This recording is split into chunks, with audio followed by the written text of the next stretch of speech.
Hi friends, എല്ലാവർക്കും പുതിയൊരു വീഡിയോയിലേക്ക് സ്വാഗതം. ഇന്ന് വന്നിട്ടുള്ളത് ഇന്ത്യൻ റെയിൽവേയിൽ വരുന്ന ജോലി ഒഴിവാണ്.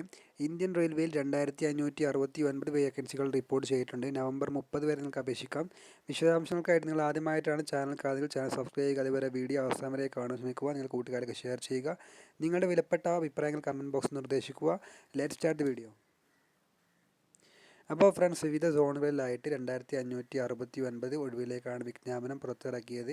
റെയിൽവേ റിക്രൂട്ട്മെൻറ്റ് ബോർഡ് അഥവാ RRB, ജൂനിയർ എഞ്ചിനീയർ അഥവാ JE, ഡിപ്പോ മെറ്റീരിയൽ സൂപ്രണ്ട് അഥവാ DMS, chemical and metallurgical assistant CMA എന്നീ തസ്തികകളിലാണ് ഇപ്പോൾ നിയമനം നടക്കുന്നത്. യോഗ്യരായ ഉദ്യോഗാർത്ഥികൾക്ക് ഔദ്യോഗിക വെബ്സൈറ്റായ rrbapply.gov.in വഴി 2025 നവംബർ 30 വരെ ഓൺലൈനായിട്ട് അപേക്ഷകൾ നൽകാം. അതേപോലെ ഇതിലേക്ക് വരുന്ന യോഗ്യതാ മാനദണ്ഡങ്ങൾ നോക്കാം. ജൂനിയർ എഞ്ചിനീയർ JE വേക്കൻസിയിലേക്ക് civil, mechanical, production, automobile, electrical, electronics, instrumentation and control, tools and machining, tools die making, computer science അല്ലെങ്കിൽ കമ്പ്യൂട്ടർ എഞ്ചിനീയറിംഗ് എന്നിവയിൽ 3 വർഷത്തെ ഡിപ്ലോമയോ BSc ബിരുദമോ ഉണ്ടായിരിക്കണം. ഡിപ്പോ മെറ്റീരിയൽ സൂപ്രണ്ട് എഞ്ചിനീയറിംഗിൽ ഏതെങ്കിലും വിഷയത്തിലുള്ള ത്രിവത്സര ഡിപ്ലോമയാണ് ചോദിക്കുന്നത്.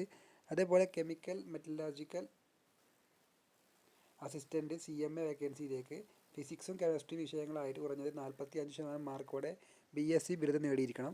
ഇതിലേക്ക് പ്രായപരിധി 2026 ജനുവരി 1 അപേക്ഷകർക്ക് 33 വയസ്സ് കവിയരുത്. സംവരണ വിഭാഗക്കാർക്ക് സർക്കാർ നിയമാനുസൃതം അനുസരിച്ചുള്ള പ്രായപരിധി ഇളവ് ലഭിക്കും. അതേപോലെ തിരഞ്ഞെടുപ്പ് പ്രക്രിയ കമ്പ്യൂട്ടർ അധിഷ്ഠിത പരീക്ഷ അഥവാ CBT, തുടർന്ന് രേഖാ പരിശോധന, വൈദ്യ പരിശോധന എന്നിവയുടെ അടിസ്ഥാനത്തിലായിരിക്കും തിരഞ്ഞെടുപ്പ്. അതേപോലെ ഇതിലേക്ക് പരീക്ഷാ രീതി നോക്കാം. ഒന്നാം ഘട്ടം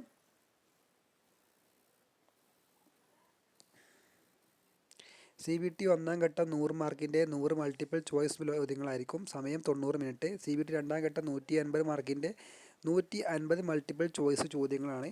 സമയം 120 മിനിറ്റാണ്. അതേപോലെ രണ്ടാം ഘട്ടത്തിലും രണ്ട് ഘട്ടങ്ങളിലും ഓരോ തെറ്റായ ഉത്തരത്തിന് 1/3 മാർക്ക് നെഗറ്റീവ് മാർക്കായിട്ട് കുറക്കും.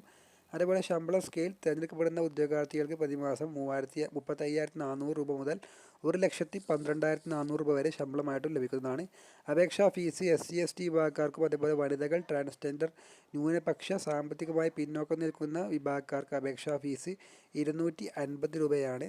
CBT ഒന്നാം ഘട്ടത്തിൽ പങ്കെടുത്താൽ ബാങ്ക് ചാർജുകൾ കിഴിച്ച് ഈ തുക തിരികെ നൽകും. മറ്റെല്ലാ ഉദ്യോഗാർത്ഥികൾക്കും 500 രൂപയാണ് അപേക്ഷാ ഫീസ്.